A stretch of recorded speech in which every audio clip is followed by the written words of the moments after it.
Hello guys, welcome to my channel HN classes. तो आज हम लोग एक बहुत ही ज़्यादा इंटरेस्टिंग एंड इम्पोर्टेंट टॉपिक पढ़ने जा रहे हैं जो है physical significance of electric field. ठीक है, तो हम लोग कौन सी चैप्टर पढ़ रहे थे? क्लास 12 फिजिक्स की जो फर्स्ट चैप्टर है इलेक्ट्रोस्टैटिक चार्जेस एंड फील्ड। ठीक है, तो हम लोगों ने लास्ट क्लास में पढ़ा था इलेक्ट्रिक फील्ड के बारे में और इलेक्ट्रिक फील्ड के जो एसआई यूनिट्स है और जो डिमेंशनल फार्मूला निकाले जाते हैं, किस तरह निकाले जाते हैं इलेक्ट्रिक फील्ड के डिमेंशनल फार्मूला, वो सब हम लोगों ने लास्ट क्लास में देखा था। ठीक है, तो आज इस लेक्चर में हम लोग क्या पढ़ने जा रहे हैं? Physical significance of electric field. ठीक है, एक्चुअल में ये जो टॉपिक है थोड़ा सा स्टबबॉर्न है, मतलब थोड़ा जिद्दी है आप बोल सकते हो। क्यों ऐसा बोल रहा हूँ? क्योंकि आपने भी इस टॉपिक को पढ़े होंगे, जैसे कि एनसीईआरटी बुक में और फिर वो सब जो रेफरेंस बुक होते हैं ना, किसी का नोट से ये टॉपिक पढ़े होंगे आप भी। ठीक है, लेकिन ये टॉपिक ना समझने में थोड़ा सा दिक्कतें होते हैं, मतलब समझ तो लेते हैं कभी कभी, लेकिन क्या होता है फील करने में दिक्कत होते हैं। ठीक है, तो आज मैं इस लेक्चर में इस टॉपिक को एकदम बेसिक से समझाऊंगा। बेसिकली एक आपको फील देने की कोशिश करूंगा इस टॉपिक को। ठीक है, तो आप लोग आराम से देखना, एकदम पेपर पेन लेके बैठ जाना। ठीक है, और वीडियो को लास्ट तक देखना। ठीक है, और एक चीज़ मैं आपको गारंटी देता हूँ कि इस वीडियो को देखने के बाद, मतलब लास्ट तक देखने के बाद अच्छे से आप दूसरों को भी समझ पाओगे। ठीक है, तो देखो ध्यान से, ये जो टॉपिक है physical significance of electric field. Significance word का मीनिंग क्या होता है? सिग्निफिकेंस का मीनिंग होता है इम्पोर्टेंस। Okay, importance. तो इसका मतलब इलेक्ट्रिक फील्ड का कुछ इंपॉर्टेंस है ना, तो उसी को पढ़ना है हमें। तो उसके लिए फील लेने के लिए हम लोग क्या करेंगे, कुछ एग्जांपल्स को देखेंगे। एक एग्जांपल यहाँ पे देख लो आप पहले। ठीक है, तो एक्चुअल में कहानी क्या है कि लेट्स से एक बॉडी है। ठीक है, इस बॉडी का मास है m। आपने क्या किया, इस बॉडी के ऊपर एक फोर्स लगाया। लेट्स से आपने फोर्स लगाया 10 न्यूटन। ठीक है, इस बॉडी का मास है मान लेते 10 kg। जब अपने इस बॉडी के ऊपर 10 न्यूटन की फोर्स लगाया तो ये बॉडी क्या होंगे, इस डायरेक्शन में मूव करेंगे, मतलब आप बोल सकते हो एक्सीलरेट करेंगे। ओके, एक्सीलरेट करेंगे। ठीक है, तो देखो कुछ टाइम बाद ये बॉडी कुछ डिस्टेंस भी ट्रेवल करेंगे, ऑब्वियसली करेंगे, और इस बॉडी के कुछ वेलोसिटी भी होंगे। मतलब मैं बोल रहा हूँ ये जो क्वांटिटीज है, एक्सीलरेशन, फिर वेलोसिटी, फिर डिस्टेंस, ठीक है, फिर टाइम, तो इन सब क्वांटिटीज को, क्वेश्चन क्या है कि क्या आप इन सब क्वांटिटीज को निकल सकते हो? हाँ बोलो, निकल सकते हो कि नहीं? यस, ऑब्वियसली निकल सकते हो। क्यों? क्योंकि आपके पास न्यूटन्स की फॉर्मूला है, जैसे कि for example F is equal to ma। ठीक है, आप ये जानते हो फॉर्मूला। फिर न्यूटन की जो 3 इक्वेशंस है, V is equal to U plus AT, और क्या था, S is equal to UT plus half AT square, और एक था ना V square is equal to U square plus twice AS। ठीक है, तो आप इन फॉर्मूलाज को जानते हो, तो इन फॉर्मूलाज की मदद से हम लोग इन सब क्वांटिटीज को आराम से निकल सकते हैं। ठीक है, तो मुझे एक चीज़ बोलो कि इन सब क्वांटिटीज को निकालने के बाद क्या और कुछ क्वांटिटीज निकलना रह जाता है हमें? ऐसा तो नहीं है। ठीक है, तो यही सब, इन सब क्वांटिटीज को निकलने के बाद हमें और क्वांटिटीज निकलने की ज़रूरत है नहीं। ठीक है, सिमिलरली अगर आप ध्यान से देखें कि सपोज एक सिचुएशन है, लेट्स से एक चार्ज है Q। ठीक है, एक चार्ज है Q, वो Q1 मान लेते हैं ना इससे, और एक चार्ज है Q2। तो दोनों के बीच में एक डिस्टेंस है R, तो दोनों के बीच में कितना फोर्स लगेंगे? अगर दोनों पॉजिटिव हुआ तो क्या होंगे, रिपल्सिव फोर्स लगेंगे, और कितना रिपल्सिव फोर्स या इलेक्ट्रोस्टैटिक फोर्स होंगे उसे हम लोग आराम से निकल सकते हैं। किसकी मदद से? कूलॉम्स लॉ की मदद से। ठीक है, तो कूलॉम्स लॉ की मदद से हम लोग फोर्स को, इलेक्ट्रोस्टैटिक फोर्स को निकल सकते हैं। ठीक है, और सपोज मान ले कि और एक चार्ज है यहाँ पे Q3 और एक है Q4, इस तरह से बहुत सारा चार्ज है, तब भी हम लोग निकल सकते हैं इस इलेक्ट्रोस्टैटिक फोर्स को। मतलब बेसिकली इस Q2 के ऊपर ये फोर्स लगा रहा है, ये भी लगा रहा है, ये भी लगा रहा है। ठीक है, तो तीनों कितना टोटल फोर्स लगा रहा है इस Q2 के ऊपर, उस फोर्स को हम लोग निकल सकते हैं सुपरपोजिशन प्रिंसिपल की मदद से। ठीक है, जो था ना एक topic, electrostatic force due to multiple charges. ठीक है, तो हम लोग आराम से निकल सकते हैं। तो कूलॉम्स लॉ की मदद से या सुपरपोजिशन प्रिंसिपल की मदद से हम लोग जो फोर्स निकला, उसके बाद भी यहाँ पे कुछ अलग सा चीज़ नहीं रह जाते। मतलब मैं बोल रहा हूँ जिस तरह वहाँ पे और कुछ क्वांटिटीज निकलना नहीं रह गया था, ठीक है, दैट वाज एनफ, ठीक है। तो यहाँ पे भी कुलॉम्स लॉ की मदद से या जो सुपरपोजिशन प्रिंसिपल की मदद से हमने फोर्स को निकाला, दैट इज एनफ। मतलब एक सिस्टम ऑफ चार्जेस है, उसके लिए हमने फोर्स निकाल लिया, दैट इज एनफ। लेकिन फिर भी हमें इलेक्ट्रिक फील्ड की ज़रूरत क्यों पड़ा? मतलब फैराडे ने पहली बार इंट्रोड्यूस किया था, किसने किया था? फैराडे ने, ठीक है। तो फैराडे ने जो इंट्रोड्यूस किया था इलेक्ट्रिक फील्ड, वो क्यों किया था? Although finding the electrostatic force was enough for us, ठीक है। तो इसका मतलब कुछ इंपॉर्टेंस है, उसी इंपॉर्टेंस को, उसी सिग्निफिकेंस को हम लोग आज देखेंगे इस लेक्चर में। तो यहाँ पे जो पॉइंट्स लिख कर रखा है इसको हम लोग एक एक करके अच्छे से समझेंगे, ठीक है। तो पहला ये जो मैंने बोला कहानी, ये तो समझ में आना, यस, कि हमें ज़रूरत क्यों पड़ा electric field, although it was enough to know the electrostatic force, ठीक है। ओके, तो ध्यान से देखो, एक्चुअल में क्या होता है कि जो इलेक्ट्रोमैग्नेटिज्म है, फिजिक्स की एक ब्रांच है, तो इलेक्ट्रोमैग्नेटिज्म को हम लोग दो भाग में भाग करते हैं, इलेक्ट्रोमैग्नेटिज्म, ठीक है। तो एक है इलेक्ट्रोस्टैटिक और एक है इलेक्ट्रोडायनामिक्स, ठीक है। तो देखो ये जो स्टैटिक वर्ड है, स्टैटिक वर्ड का मीनिंग है रेस्ट, इलेक्ट्रो मतलब चार्ज, तो आप बोल सकते हो बेसिकली चार्ज एट रेस्ट। और इस डायनामिक वर्ड का मीनिंग क्या है? मोशन, ठीक है। तो आप बोल सकते हो चार्ज इन मोशन। तो देखो ये जो इलेक्ट्रोस्टैटिक केस है, जिसमें जहां पे क्या है, चार्ज रेस्ट पे है, इस केस में इलेक्ट्रिक फील्ड की कुछ ज़रूरत है नहीं। मतलब इलेक्ट्रिक फील्ड नहीं होने से भी हम लोग इलेक्ट्रोस्टैटिक पढ़ सकते हैं, आराम से चीज़ों को निकल सकते हैं, ठीक है। तो इलेक्ट्रिक फील्ड की बेसिकली ज़रूरत है नहीं, कहाँ पे नहीं है? इलेक्ट्रोस्टैटिक ब्रांच में। लेकिन इलेक्ट्रोडायनेमिक ब्रांच में क्या है? इलेक्ट्रिक फील्ड की ज़रूरत है, ठीक है। क्यों है हम लोग समझेंगे थोड़ी देर बाद, लेकिन इस केस में देखो क्यों ज़रूरत है नहीं। मतलब बेसिकली देखो, सपोज एक चार्ज है Q, ये चार्ज कैसे है? रेस्ट पे है। तो यहाँ पे और एक अपने चार्ज लाया Q1 लेट से, तो दोनों के बीच में फोर्स लगेंगे और इस फोर्स को हम लोग निकल सकते हैं किसकी मदद से? कूलॉम्स लॉ की मदद से। और सपोज 2-3 चार्ज लेके फिर भी हम लोग निकल सकते हैं फोर्स को। तो यहाँ पे यहाँ पे इलेक्ट्रिक फील्ड की कुछ ज़रूरत है नहीं, ठीक है। तो इसीलिए क्या बोलते हैं कि ये जो इलेक्ट्रोस्टैटिक ब्रांच है, यहाँ पे electric field is not necessary but it is convenient. अगर हो तो हमारे लिए अच्छा है, कॉन्वेनियंट है, लेकिन नहीं हो फिर भी हमारे लिए ये क्या है? नेसेसरी नहीं है, कोई दिक्कत नहीं होंगे। लेकिन इलेक्ट्रोडायनेमिक केस में क्या होता है? ये इलेक्ट्रिक फील्ड की कॉन्सेप्ट जरूरी है, मतलब नेसेसरी है बोल सकते हो आप, ठीक है। क्यों है ऐसा हम लोग समझेंगे, उससे पहले हम लोग इन पॉइंट्स को थोड़ा सा समझ लेते हैं, ठीक है। तो देखो पहला पॉइंट में क्या लिखा हुआ है? For electrostatic E is convenient but not necessary. वही मैंने बोला, ये कॉन्वेनियंट है, सुविधा होंगे अगर इलेक्ट्रिक फील्ड, ये जो कॉन्सेप्ट है अगर होंगे तो हमारे लिए थोड़ा सा सुविधाजनक होंगे, लेकिन ये नेसेसरी नहीं है। तो नेक्स्ट पॉइंट क्या है? E is an elegant way of characterising the electrical environment of A system of charge. Suppose एक चार्ज है मान लो और एक सिस्टम ऑफ चार्ज, ठीक है। तो उस केस में क्या होंगे? उसके सराउंडिंग, यहाँ पे देखो एक चार्ज है मान लो, उसके अराउंड क्या होता है? इलेक्ट्रिक फील्ड होता है। हमने पढ़ा था लास्ट क्लास में कि इस चार्ज से थोड़ी दूर पे एक पॉइंट लिया, ठीक है। तो ये पॉइंट कितनी दूरी पे है? लेट्स से r डिस्टेंस दूरी पे है, ठीक है। तो इस केस में हम यहाँ पे इलेक्ट्रिक फील्ड निकल सकते हैं कितना? एक फॉर्मूला था ना, E is equal to KQ/r², ठीक है। तो ये फॉर्मूला था।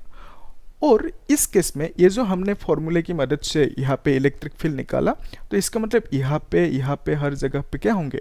इलेक्ट्रिक फील्ड होंगे, ठीक है। अगर अलग अलग जगह पे पॉइंट लिया, अलग अलग पॉइंट लिया, तो इस केस में R क्या होंगे? R अलग अलग होंगे। अगर ये R अलग अलग होंगे तो इलेक्ट्रिक फील्ड अलग अलग होंगे, ये हमें पता है, ठीक है। तो ये जो इलेक्ट्रिक फील्ड है अराउंड ए चार्ज, ओके। और एक चीज़ मैं यहाँ पे बता देता हूँ, तो एक चीज़ कन्फ्यूजन में रहते हैं स्टूडेंट्स की, मतलब जो फैक्टर फील्ड होते हैं और जो फील्ड की कॉन्सेप्ट है फिजिक्स में, वो समझने में थोड़ा सा दिक्कत होती है। तो यहाँ पे मैं समझा देता हूँ, ध्यान से देखो। ये जो इलेक्ट्रिक फील्ड है, इस इलेक्ट्रिक फील्ड को हमने फील्ड क्यों कहा पहली बार, ठीक है। तो इस फील्ड का मीनिंग क्या है फिजिक्स में, ठीक है। देखो ध्यान से, यहाँ पे हमने क्या पाया कि अलग अलग पॉइंट्स पे क्या हो रहा है, अलग अलग इलेक्ट्रिक फील्ड मिल रहा है हमें, ठीक है। तो इस पॉइंट पे अलग इलेक्ट्रिक फील्ड, इस पॉइंट पे अलग, ऐसे हर अलग अलग पॉइंट पे अलग अलग इलेक्ट्रिक फील्ड मिल रहे हैं। तो इसी को हम क्या बोलेंगे, फील्ड बोलेंगे। क्यों? क्योंकि इलेक्ट्रिक फील्ड यहाँ पे चेंज हो रहा है, ठीक है।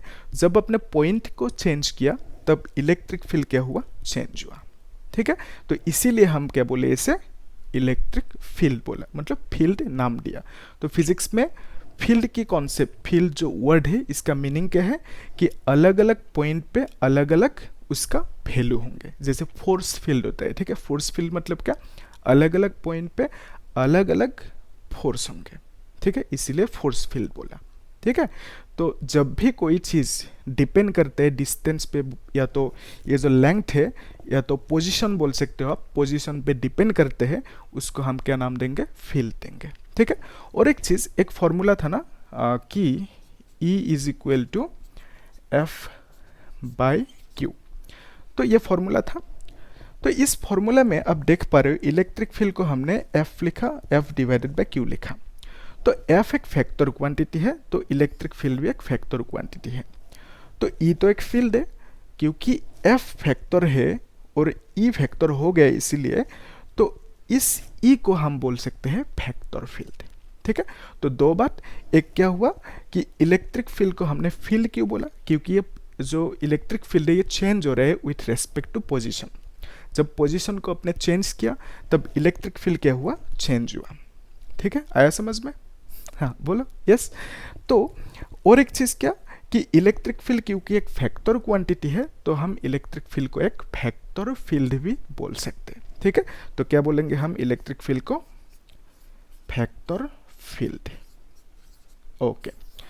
तो देखो हम कहाँ पे थे कि ये जो चार्ज है, इस चार्ज के अराउंड, चार्ज की जो एनवायरनमेंट है अराउंड द चार्ज, तो ये क्या है, एक इलेक्ट्रिकल एनवायरनमेंट है, ठीक है।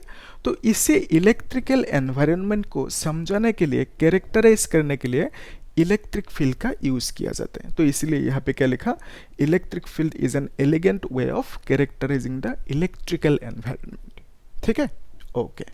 तो नेक्स्ट पॉइंट को ध्यान से देखो, electric field eight A point around a charge or system of charge tells us the force a unit positive test charge, ठीक है, would experience if placed at that point, ठीक है। तो एक्चुअल में कहानी क्या है कि ये जो इलेक्ट्रिक फील्ड है, ठीक है, तो हमें एक चीज़ पता चला अभी क्या कि ये जो एक चार्ज है, लेट्स से यहाँ पे एक चार्ज है, तो यहाँ से थोड़ी दूर डिस्टेंस पे, कुछ डिस्टेंस ले लेते हैं, r डिस्टेंस। तो r डिस्टेंस पे हमें इलेक्ट्रिक फील्ड, जो ये फॉर्मूला है E इज इक्वल टू के क्यू बाय आर स्क्वायर, तो इस फॉर्मूले की मदद से हम लोग यहाँ पे इलेक्ट्रिक फील्ड निकल सकते हैं, यह हमें मालूम है। तो यहाँ पे इसको पढ़ो, electric field eight A point around a charge. तो अराउंड दिस चार्ज हमने क्या किया, एक पॉइंट लिया, ठीक है। और सिस्टम ऑफ चार्ज आप बोल सकते हो, यहाँ पे Q1 Q2 Q3 ऐसे सिस्टम ऑफ चार्ज बहुत सारे ले सकते हो आप, ठीक है। तो इसके लिए एक पॉइंट लिया, तो इसी पॉइंट को लेते हैं, ठीक है। तो देखो इस पॉइंट पे जो इलेक्ट्रिक फील्ड होंगे, ओके, इलेक्ट्रिक फील्ड होंगे किसके लिए, इस Q1 के लिए, और फिर इसी पॉइंट पे Q2 के लिए जो इलेक्ट्रिक फील्ड होंगे, जो Q3 का इलेक्ट्रिक फील्ड होंगे इसी पॉइंट पे, ठीक है।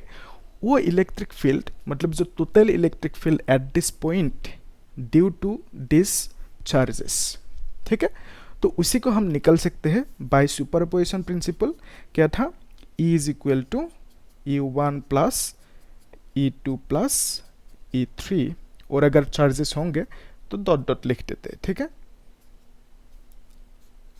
ओके। तो हम इन फॉर्मूले की मदद से इस पॉइंट पे और इस पॉइंट पे इलेक्ट्रिक फील्ड निकल सकते हैं, ठीक है। तो मान लेते हैं यहाँ पे जो इलेक्ट्रिक फील्ड है वो हमें पता है, ठीक है। लेट्स से कुछ वैल्यू है इलेक्ट्रिक फील्ड, तो यहाँ पे जितना इलेक्ट्रिक फील्ड है उसकी वैल्यू हमें पता है, और यहाँ पे जितना इलेक्ट्रिक फील्ड है इसकी वैल्यू भी हमें पता है। तो बेसिकली मैं बोल रहा हूँ ये जो दोनों पॉइंट्स है यहाँ पे इलेक्ट्रिक फील्ड हमें पता है, ठीक है। तो ध्यान से देखो, अगर मैं एक चार्ज लेके आया बाहर से, कहीं से एक चार्ज लेके आया और यहाँ पे मैंने बिठा दिया, ठीक है। दूसरे कलर से लिख देता हूँ मैं, ओके। तो यहाँ पे मैंने एक चार्ज लेके आया Q0, और यहाँ पे एक सेम चार्ज Q0 लेके आया, ठीक है। तो ये Q0 क्या है? Q0 एक यूनिट पॉजिटिव चार्ज है, ठीक है, यूनिट पॉजिटिव चार्ज है, ओके। या तो बोल सकते हो ये पॉइंट चार्ज है, टेस्ट चार्ज है, ठीक है। यहाँ पे लिखा हुआ है पॉजिटिव टेस्ट चार्ज, ओके। तो टेस्ट चार्ज मतलब क्या है? या तो यूनिट पॉजिटिव चार्ज मतलब क्या है? एकदम छोटा सा चार्ज। तो यहाँ पे छोटा सा चार्ज क्यों लिया? मतलब एक थोड़ा सा बड़ा वाला चार्ज भी ले सकते थे, है कि नहीं? तो छोटा सा ही चार्ज क्यों लिया? उसका जो कारण है, उसका रीजन क्या है? क्योंकि छोटा सा चार्ज का जो इलेक्ट्रिक फील्ड होंगे वो बहुत ज़्यादा नेग्लिजिबल होंगे, ठीक है। अगर एक बड़ा सा एक चार्ज लेके आया होता है यहाँ पे, तो क्या होता? उस चार्ज की वजह से भी कुछ इलेक्ट्रिक फील्ड निकलता है ना, वो इलेक्ट्रिक फील्ड यहाँ पे इफेक्ट करता, ठीक है। तो क्योंकि ये एकदम छोटा सा पॉइंट चार्ज है, टेस्ट चार्ज है, तो इसका इलेक्ट्रिक फील्ड नेग्लिजिबल होंगे, ठीक है। अगर इसका इलेक्ट्रिक फील्ड नेग्लिजिबल होंगे तो इसकी इलेक्ट्रिक फील्ड यहाँ पे कुछ इफेक्ट नहीं कर पाएंगे। आया समझ में? ओके। तो अभी देखो, यहाँ पे जब तुमने चार्ज को लेके आया Q0 को, तो ये चार्ज अभी कुछ फोर्स फील करेंगे, है कि नहीं? कौन सी फोर्स? Electrostatic force. तो अभी आप पूछ सकते हो क्यों फोर्स फील करेंगे, है कि नहीं? क्योंकि दो चार्जेस के बीच में क्या होता है? एक इलेक्ट्रोस्टैटिक फोर्स लगते हैं, जिसे हम कूलम्ब्स फोर्स भी बोलते हैं ना। कूलम्ब्स की लॉ जो है उसकी मदद से हम लोग इस फोर्स को भी निकल सकते हैं, ठीक है। तो यहाँ पे भी जब अपने चार्ज को लेके आया इस पॉइंट पे, तो ये चार्ज क्या करेंगे? एक फोर्स फील करेंगे। तो ये इसको फोर्स लगाएंगे, ये इसको फोर्स लगाएंगे, ये इसको फोर्स लगाएंगे, ठीक है। तो देखो, एक फॉर्मूला था, वो फॉर्मूला क्या है कि F is equal to QE, ठीक है। तो एक फॉर्मूला है।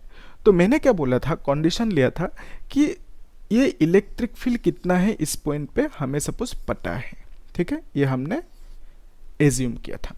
सपोज इलेक्ट्रिक फील्ड यहाँ पे पता है हमें कितना है, तो ये जो चार्ज लेके आया, इस चार्ज के ऊपर कितना फोर्स लगाएंगे? कौन लगाएंगे?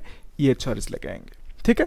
तो यहाँ पे जो ये चार्ज लेके आया, इस चार्ज के ऊपर फोर्स लगाएंगे। कौन लगाएंगे? ये तीनों चार्जेस एक साथ लगाएंगे इस पॉइंट पे जो अपने चार्ज लेके आए उस चार्ज के ऊपर, ठीक है। तो ये जो फोर्स होंगे, वो फोर्स क्या आप निकल सकते हो? यस, आराम से निकल सकते हो। कैसे? क्योंकि आपके पास ये फॉर्मूला है, ठीक है। तो F is equal to QE, इस फॉर्मूले की मदद से आप क्या कर सकते हो? इस चार्ज के ऊपर कितना फोर्स लगेंगे उसे निकल सकते हो, ठीक है। आया यहाँ तक समझ में? यस, इजी है। ओके। तो नेक्स्ट पॉइंट देखो, यहाँ पे भी क्या है? यहाँ पे भी ये जो चार्ज है इसके ऊपर कितना फोर्स लगेंगे उसको आप निकल सकते हो, क्योंकि आपको ये इलेक्ट्रिक फील्ड पता है। तो similarly F is equal to QE, Q का वैल्यू आप यहाँ पे रख दो और E का वैल्यू यहाँ पे लिख दिया, तो फोर्स निकल जाएंगे। मतलब बेसिकली क्या बोल रहे हैं कि ये जो इलेक्ट्रिक फील्ड है, इलेक्ट्रिक फील्ड आपको फोर्स का अमाउंट देंगे या तो फोर्स का वैल्यू दे सकते हैं, ठीक है। तो कितना कूलम्ब्स फोर्स, कितना इलेक्ट्रोस्टैटिक फोर्स लगेंगे, मतलब ये जो Q है, ये Q इस पॉइंट चार्ज पे कितना इलेक्ट्रोस्टैटिक फोर्स लगाएंगे। और आप बोल सकते हैं ये जो सिस्टम ऑफ चार्जेस है, ये सिस्टम ऑफ चार्जेस इस पॉइंट चार्ज पे कितना इलेक्ट्रोस्टैटिक फोर्स लगाएंगे, उसको आप निकल सकते हो। किसकी मदद से? इलेक्ट्रिक फील्ड की मदद से। तो आप बोल सकते हो कि इलेक्ट्रिक फील्ड हमारे लिए कन्वीनियंट है, ठीक है। तो इलेक्ट्रिक फील्ड हमारे लिए यूजफुल है, आप ऐसे बोल सकते हो, ठीक है। आया समझ में? ओके। तो नेक्स्ट पॉइंट को ध्यान से पढ़ो। तो इस पॉइंट में क्या कह रहा है? E is independent of the test charge that you place at a point to determine the electric field. Okay. तो एक्चुअल में कहानी क्या है, और इसको मिटा देते हैं ना। ओके। तो इलेक्ट्रिक फील्ड क्या है? इंडिपेंडेंट है किसकी? टेस्ट चार्ज की, ठीक है। तो ध्यान से देखो, ये जो Q है इसकी वजह से यहाँ पे इलेक्ट्रिक फील्ड मिला हमें। इसकी फॉर्मूला क्या है, KQ/R²। ठीक है, सपोज ये R है। तो अभी ध्यान से देखो, क्या ये इलेक्ट्रिक फील्ड इस चार्ज के अलावा किसी और चार्ज पे डिपेंडेंट है? नहीं है। यस, तो यही फॉर्मूला है, यहाँ पे देख सकते हो, ये जो इलेक्ट्रिक फील्ड है ये R पे डिपेंडेंट है और इस स्मॉल q पे डिपेंडेंट है। सपोज यहाँ पे एक स्मॉल q0 चार्ज लेके आया, मतलब टेस्ट चार्ज। ओके, तो क्या बोल सकते हो, ये इलेक्ट्रिक फील्ड जितना था पहले, इसको लाने से पहले, मतलब यहाँ पे इसको लाने से पहले जितना था इलेक्ट्रिक फील्ड, इसको लाने के बाद, यहाँ पे इसको लाने के बाद, क्या ये इलेक्ट्रिक फील्ड चेंज होंगे? हाँ बोलो, नहीं होंगे। ठीक है, तो ये इलेक्ट्रिक फील्ड पहले जितना था, इसको यहाँ पे लेके आने के बाद भी उतना ही रहेंगे। तो मतलब ये जो इलेक्ट्रिक फील्ड है, ये Q0, ये जो टेस्ट चार्ज है, इस पे डिपेंड नहीं करते हैं। ठीक है, ओके।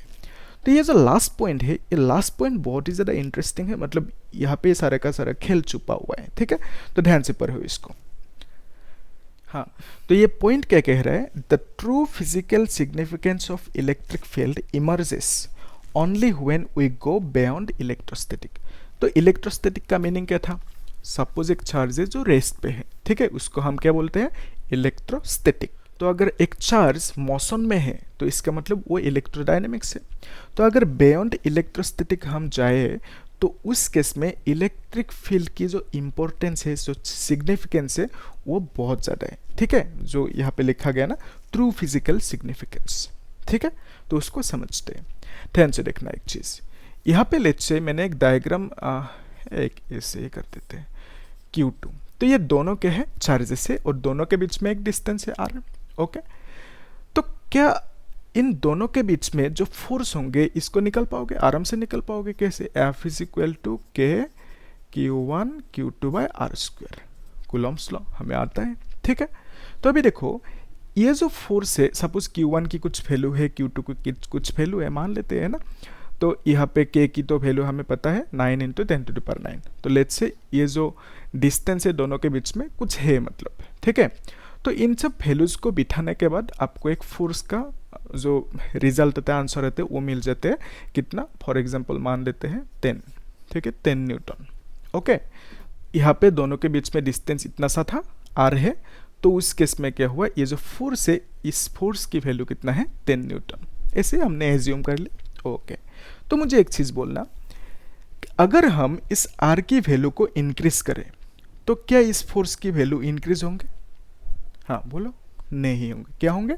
डिक्रीज होंगे। मतलब R को बढ़ाओगे तो फोर्स क्या होंगे? कम होंगे। ठीक है, तो यहाँ तक हमें मालूम है।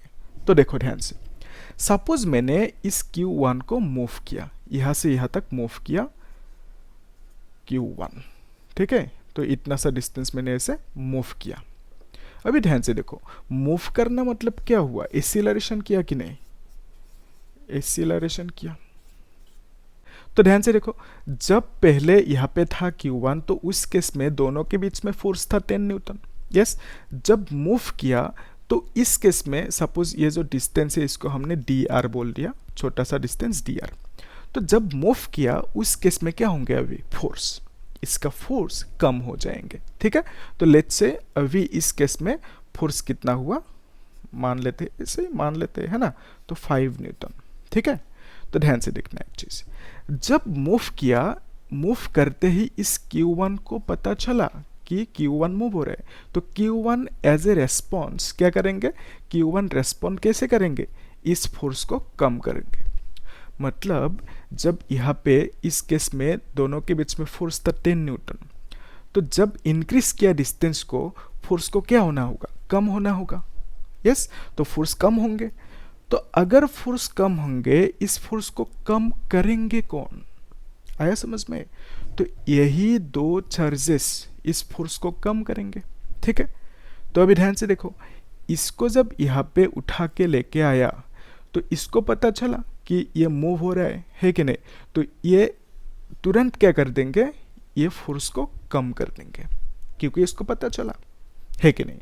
यस, लेकिन इस Q2 को तो आपने टच ही नहीं किया, है कि नहीं? तो इस Q2 को कैसे पता चला कि फोर्स को कम करना है? क्योंकि देखो, जब अपने इस चार्ज को Q1 को यहाँ पे मूव किया, तो इस Q1 को पता चला कि मैं मूव हो रहा हूँ, फोर्स को कम करना है, ठीक है। तो Q2 को अपने छुआ भी नहीं, टच ही नहीं किया, मूव ही नहीं किया, तो Q2 को कैसे पता चला कि फोर्स को कम करना है? क्योंकि जब कम होंगे फोर्स, दोनों चार्जेस को कंट्रीब्यूट करना होगा, है कि नहीं? तो दोनों चार्जेस को कंट्रीब्यूट करना होगा फोर्स को कम करने में, ठीक है। आया समझ में क्वेश्चन यहाँ तक? ओके। तो इसकी जो एक्सप्लेनेशन है, इसकी एक्सप्लेनेशन कैसे दिया गया, जब मतलब इलेक्ट्रिक फील्ड के कॉन्सेप्ट नहीं था, तब इसकी एक्सप्लेनेशन किस तरह दिया गया उसको यहाँ पे देख लो एक बार, ठीक है। एक्चुअल में क्या है कि जब भी कोई चार्ज पार्टिकल एसिलरेट होता है, ठीक है, तो जब एसिलरेट होंगे तो क्या होंगे? एक रेडिएशन, इलेक्ट्रोमैग्नेटिक रेडिएशन बोल सकते हो, जेनरेट होता है, रेडिएशन जेनरेट होता है, ठीक है।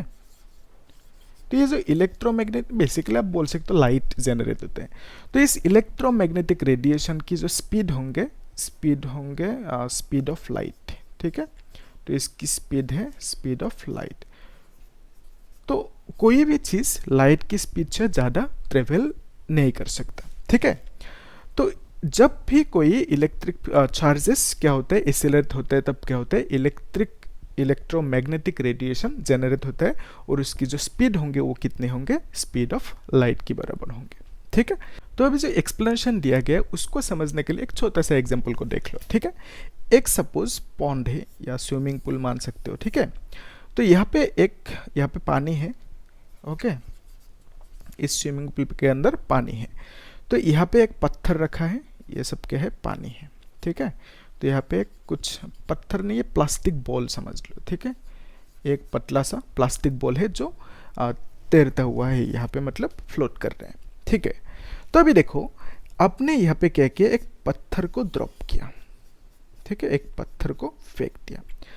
तो थोड़ी देर बाद क्या होंगे? ये जो बॉल है, ये बॉल ऐसे मूव करने लगेंगे या बाउंस करने लगेंगे, मतलब ये कुछ रेस्पॉन्स दिखाएंगे। कब दिखाएंगे? जब अपने पत्थर को फेंका। लेकिन क्या यहाँ पे तुरंत ही पत्थर को फेंकते ही ये बॉल क्या यहाँ पे रेस्पॉन्ड करने लगा था? नहीं लगा था, ठीक है। तो यहाँ पे कुछ टाइम की डिले हुआ, यस। मतलब मैं बोल रहा हूँ, जब आपने यहाँ पे पत्थर को फेंका, तुरंत बाद ही या तो एकदम इंस्टेंटली ये जो बॉल है ये मूव करने नहीं लगा था, मतलब बॉल एकदम तुरंत ही नहीं रेस्पॉन्स किया, ठीक है। तो थोड़ी देर बाद रेस्पॉन्स किया। तो इसका मतलब जब यहाँ पे पत्थर को फेंकने का जो ये इंफॉर्मेशन है, इस इंफॉर्मेशन को यहाँ से यहाँ तक पहुँचने के लिए कुछ टाइम लगा। तो ये जो टाइम लगा, क्यों लगा? क्योंकि वाटर वेव्स जो है, ये वाटर वेव्स यहाँ से यहाँ तक ट्रेवल करने में कुछ टाइम लगा, ठीक है। तो इसका मतलब मैं बोल रहा हूँ, कुछ यहाँ पे देर लगा, कुछ यहाँ पे डिले हुआ, ठीक है। तो ये जो डिले हुआ, क्यों हुआ? क्योंकि वाटर वेव्स को इंफॉर्मेशन लेके जाने में, यहाँ से यहाँ तक इंफॉर्मेशन लेके जाने में कुछ टाइम लगा, ठीक है। तो इंफॉर्मेशन कौन सी है कि यहाँ पे पत्थर फेंका, तुमको रेस्पॉन्ड करना है, ठीक है। तो ये इंफॉर्मेशन लेके जाने के लिए कुछ टाइम लगा, ठीक है। तो सिमिलरली यहाँ पे क्या हुआ? इस Q2 को रेस्पॉन्ड करना है, मतलब Q2 को क्या करना है? फोर्स को कम करना है।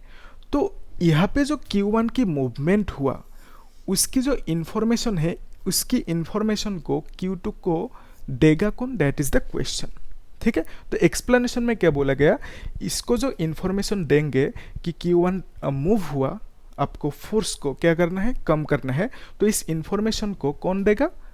इलेक्ट्रोमैग्नेटिक रेडिएशन, ठीक है। तो क्या बोला गया एक्सप्लेनेशन में कि जब भी कोई इलेक्ट्रिक चार्ज मूव करते हैं तो क्या होता है, मतलब एक्सीलरेशन जब होता है इलेक्ट्रिक चार्ज, तो क्या होता है? एक रेडिएशन जेनरेट होता है। तो इसका मतलब ये जब Q1 को मूव किया आपने, तो क्या हुआ? एक इलेक्ट्रोमैग्नेटिक रेडिएशन जेनरेट हुआ। जब ये रेडिएशन जेनरेट हुआ, ये आने में कुछ टाइम लगेंगे, मतलब ये तो ऑब्वियसली कौन सी स्पीड से आएंगे? लाइट की स्पीड से आएंगे, ठीक है। तो ये इलेक्ट्रोमैग्नेटिक रेडिएशन जो है, ये ऑल्दो लाइट की स्पीड से आ रहा है, लेकिन कुछ टाइम तो लगाएंगे ना, है कि नहीं, बोलो। यस, हजम हुआ यहाँ तक। तो जितना भी स्पीड से क्यों ना आया, ये कुछ टाइम लगाएंगे, ठीक है। ओके, तो अगर कुछ टाइम लगे मतलब कुछ डिले हुआ, इन ए सेंस Q2 थोड़ी देर बाद, थोड़ी डिले के बाद रेस्पॉन्ड करेंगे, लेकिन ऐसा नहीं होता है, ठीक है। क्या होता है एक्चुअल में, Q2 जब the moment Q1 moves, Q2 at that instant only Q2 respond करते हैं। मतलब यहाँ पे जो ये रेस्पॉन्ड है, ये रेस्पॉन्ड क्या होता है, इंस्टेंटेनियस होता है, एकदम तुरंत होता है, एकदम इमीडिएट होता है, ठीक है। तो Q2 एक्चुअल में इंस्टेंटली रेस्पॉन्ड करते हैं, लेकिन ये जो एक्सप्लेनेशन है, इस एक्सप्लेनेशन के अकॉर्डिंग क्या हो रहा है, यहाँ पे कुछ डिले होंगे, है कि नहीं। तो इसका मतलब ये जो एक्सप्लेनेशन है, ये एक्सप्लेनेशन गलत है, ये एक्सप्लेनेशन यहाँ पे फिट नहीं बैठता, ठीक है। ओके, तो इसीलिए क्या हुआ, इलेक्ट्रिक फील्ड्स की जो कॉन्सेप्ट है, ये इलेक्ट्रिक फील्ड की कॉन्सेप्ट को लाना पड़ा, ठीक है। तो इलेक्ट्रिक फील्ड की कॉन्सेप्ट में क्या होता है कि ये जो चार्ज है, चार्ज के अराउंड ऑलवेज क्या होंगे, एक इलेक्ट्रिक फील्ड होंगे, चार्ज के अराउंड एक ऑलवेज इलेक्ट्रिक फील्ड यहाँ पे मौजूद होंगे, ठीक है। तो the moment you bring a charge और यू डू सम डिस्प्लेसमेंट और कुछ भी कर लो यहाँ पे, ठीक है, तो चार्ज से आपने छेड़खानी कर दी, तो क्या होंगे, ये जो रेस्पॉन्ड होंगे वो रेस्पॉन्ड करने में डिले नहीं करेंगे। क्यों, क्योंकि यहाँ पे हर जगह पे क्या है, इलेक्ट्रिक फील्ड मौजूद है, ठीक है। तो इसका मतलब ये जो एक्सप्लेनेशन था, वो एक्सप्लेनेशन फिट नहीं बैठ रहा था, उसीलिए क्या हुआ, इलेक्ट्रिक फील्ड की कॉन्सेप्ट को यहाँ पे लाना जरूरी हुआ, ठीक है। ओके, तो हमने क्या देखा कि इलेक्ट्रोस्टैटिक केस में ये जो इलेक्ट्रिक फील्ड की कॉन्सेप्ट है, ये कन्वीनियंट है, लेकिन ये नेसेसरी नहीं है, ठीक है। लेकिन इलेक्ट्रोडायनेमिक केस में, डायनेमिक मतलब मोशन ऑफ चार्जेस, ठीक है, तो जब अपने चार्ज को मूव किया, उस केस में इलेक्ट्रिक फील्ड की कॉन्सेप्ट को लाना जरूरी है, ठीक है। ओके, क्यों, क्योंकि यहाँ पे जो ये एक्सप्लेनेशन था, ये एक्सप्लेनेशन फिट नहीं बैठ रहा था, ठीक है। होगा, कर पाओगे। ओके।